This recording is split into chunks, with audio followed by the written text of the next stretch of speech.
Bonjour à toutes et à tous, je suis ravie de vous retrouver dans cette nouvelle interview. Si vous êtes sur cette vidéo, c'est que peut-être aujourd'hui vous pensez que la vente c'est pas fait pour vous, qu'il faut avoir du bagou pour être un bon vendeur, que c'est peut-être mal de vendre. En tout cas, vous avez peut-être des croyances limitantes avec le fait de vendre. Et aujourd'hui, j'ai le plaisir d'accueillir Joël. Alors la particularité, Joël a deux particularités. La première, c'est qu'il a la chance d'habiter en Martinique. Et la deuxième, c'est que finalement, Joël fait partie de l'écosystème de Closer Evolution. On a la chance de travailler ensemble depuis peu. Donc, pour présenter rapidement Joël, il a finalement un parcours commercial et classique, dans la vente classique, traditionnelle, pour un background d'à peu près 10 ans. Et il est fraîchement reconverti au closing, donc il a sa propre activité aujourd'hui. Est-ce que c'est bien ça, Joël? C'est tout à fait ça. Donc, bonjour Julie, c'est exactement ça. C'est exactement ça. J'ai essentiellement exercé en tant que commercial, chargé d'affaires. Et voilà, donc si on cumule un peu les années, il faut compter 10 années, 10 années d'expérience en tant que commercial dans la vente classique. Voilà. Alors, la première question que j'ai envie de te poser, c'est pourquoi est-ce que tu t'es dirigé vers la vente dans le début de ta carrière, en tout premier lieu? Hmm, d'accord, bonne question. Eh bien, en fait, du coup, euh, c'est parce qu'en fait, en gros, c'est vrai qu'on fait des études. J'ai fait des études dans la communication, le marketing, avec un aspect vente aussi, mais qui était vraiment minime, hein. Et du coup, on se retrouve finalement à arriver en fin d'études et à être face à des propositions. Et c'est souvent des propositions autour de la vente, en fait. Et du coup, ben, j'ai vu les opportunités. J'ai commencé par un premier emploi dans un call center. Et puis, j'y ai pris goût. J'y ai pris goût, on va dire, je suis rentré, j'ai pris le pli, quoi. Et donc, voilà, c'est vraiment parce que c'était l'opportunité qui est venue à moi, quoi. C'est vraiment Hmm, ça, quoi. D'accord, d'accord. Alors, ça va être très enrichissant ton parcours parce que finalement, on le disait tout à l'heure en backstage, que finalement, tu as un parcours vente traditionnel, pardon, et closing, qui sont deux choses différentes. Est-ce que tu pourrais nous dire, selon toi, quelles sont les principales différences entre la vente plutôt traditionnelle, celle que tu as faite, voire même d'un call center, avec le closing? D'accord. Pour moi, s'il fallait être succinct, je vais essayer d'être succinct. C'est pas toujours Ouais. évident.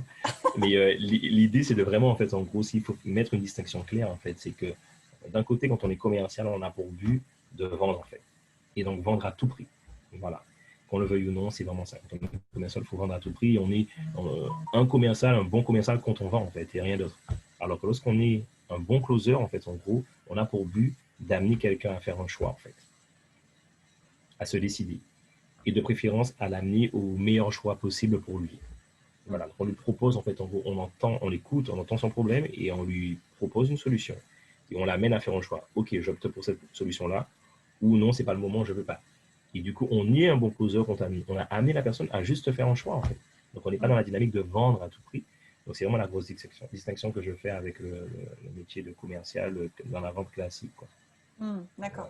Et aujourd'hui, maintenant que tu as les deux expériences, finalement, vente traditionnelle d'un côté et closing de l'autre, comment est-ce que Ouais. tu perçois la vente? Comment ça t'a aidé à faire évoluer ta perception de la vente? Tu parles du closing, comme le closing m'a aidé à faire évoluer ma Ouais, perception de la vente. ouais, c'est D'accord. ça. Eh ben, c'est clairement comme on dirait, c'est un life changing. En fait, c'est clairement, pour moi, c'est le jour et la nuit, en fait. Voilà. Mm. C'est-à-dire que d'un côté, on doit vendre à tout prix, peu importe, même si la personne en face, eh bien, finalement, nous fait bien comprendre et qu'on est d'accord avec elle que c'est pas le produit qu'il lui faut, que ça va pas lui faire du bien, bien au contraire. On est commercial, on doit vendre. Alors que le closer, il entend la personne. Et en fait, en gros, il se met vraiment à la place de la personne. En fait, il est 100% focus sur la personne. Donc, du coup, c'est, son but, vraiment, c'est d'amener la personne à ce que son problème soit réglé. Et du coup, Mm. forcément, c'est beaucoup plus tourné vers l'humain et beaucoup plus tourné vers la personne. Alors que quand on est comme ça, on est plus tourné vers nous et les ventes qu'on veut faire. C'est vraiment ça. Et donc, le Mm. closing m'a permis vraiment de vraiment différencier les deux. Et clairement, mon choix, il est fait, quoi. Je préfère Mm. vraiment être porté vers l'humain. Et c'est beaucoup plus enrichissant pour l'autre, mais aussi pour moi. Mm. Donc, est-ce que le closing t'a aidé à aimer encore plus ce métier? Parce que je suppose que si tu l'as fait au début, comme tu as dit, j'y ai pris Mmh. goût, donc c'est-à-dire que tu as appris à Mmh. l'aimer. Est-ce que Mmh. le closing, ça t'a conforté dans ton choix et provoqué une sorte d'alignement? C'est souvent comme ça, les closers disent finalement aujourd'hui je suis plus aligné avec ce que je fais. Est-ce que ça fait ça aussi chez toi? Clairement, clairement. Mais totalement. Parce qu'en fait, du coup, j'ai toujours eu ce côté, voilà, où j'aime aller vers les gens, j'aime échanger avec les gens. J'ai ma part de timidité, mais j'aime les échanges humains. Mm. Et du coup, il y a la limite qui se posait avec le métier de commercial, c'est que, ok, j'aimais échanger avec les gens, à un moment donné, quand il fallait vendre, eh bien, il fallait mettre de côté toute la partie humaine qui avait été travaillée au départ, qui se faisait naturellement au départ. Je travaillais, mais qui se faisait naturellement au départ. Du coup, OK, on est humain, on échange, on est dans la discussion, et à un moment donné, bon, voilà, on oublie l'humain, parce qu'en gros, j'ai ça à te vendre, même si je sais que c'est pas bon pour toi. Alors qu'avec le closing, il y a vraiment une continuité. Il y a un échange humain, et le produit que je t'amène à finalement à sélectionner, c'est encore une fois pour améliorer l'humain encore, c'est pour te faire du bien. Donc, du coup, c'est dans une continuité logique et qui me parle, quoi. Donc, vraiment, en gros, c'est comme si le closing avait rajouté la part manquante, en fait, du gâteau.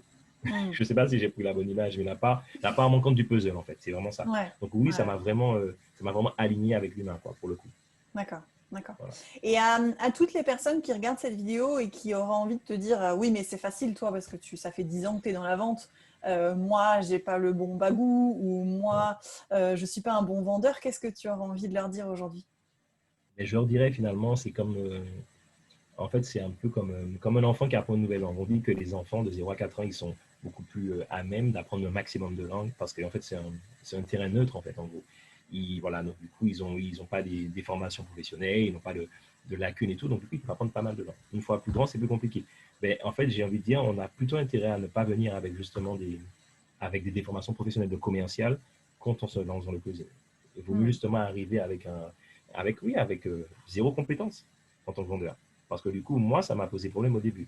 C'est-à-dire que j'étais encore dans la dynamique de vendre, c'est un peu ce rapport frontal. En gros, il y a un argument une objection qui est mise en avant par un prospect. Donc, du coup, bam, il faut casser l'objection. Donc, ça prenait des allures, des fois, de combat de boxe, en fait. Voilà, c'est un peu une image un peu forte, mais des fois, ça pouvait un peu ressembler à ça. Et du coup, j'ai dû me défaire de tout ça, lâcher tout ça, donc désapprendre, en fait. Et là, ça peut prendre du temps et ça peut être même douloureux. Alors que lorsqu'on vient avec libre de tout ça, ben, on apprend et c'est beaucoup plus facile, quoi. Donc, à la limite, voilà, vaut mieux ne pas être commercial quand on veut se lancer dans le plaisir.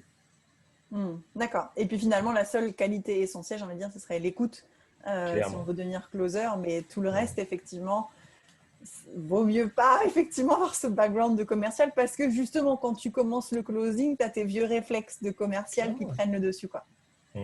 Totalement. Totalement. Ben, merci beaucoup, Joël, pour ce partage, pour toutes les personnes qui ont regardé cette vidéo et qui voudraient plus d'informations sur ce qu'est le closing, sur la Closing Academy et notre formation. Je vous mettrai tout en barre d'infos. Joël, merci beaucoup. Il est quelle heure chez toi? Là, il est 10h53, bientôt 11h. Donc, du coup, du matin. Il y a 6 heures de moins, donc profite bien de ta journée.